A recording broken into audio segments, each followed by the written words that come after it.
నీ స్నేహం ఇక రాను అని కరిగే కలగా అయినా. అందరికీ నమస్కారం. నా కుటుంబ సభ్యులు, నా స్నేహితులు, మీరందరూ ఎలా ఉన్నారు? నా గురించి మీరు బాధపడాల్సిన అవసరం లేదు.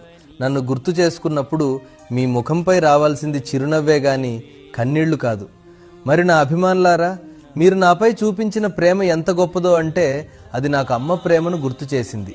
నేను కాలం చేసి 11 ఏళ్లైనా నన్ను ఎక్కడో ఎవరో ఇప్పటికీ ప్రేమగా గుర్తు చేసుకుంటున్నారు. మీ ప్రేమకు నేను ఎల్లప్పుడూ రుణపడి ఉంటాను. మీ అందరికీ హృదయపూర్వక ధన్యవాదాలు. ఇక సమయం అయింది, నేను వెళ్తాను.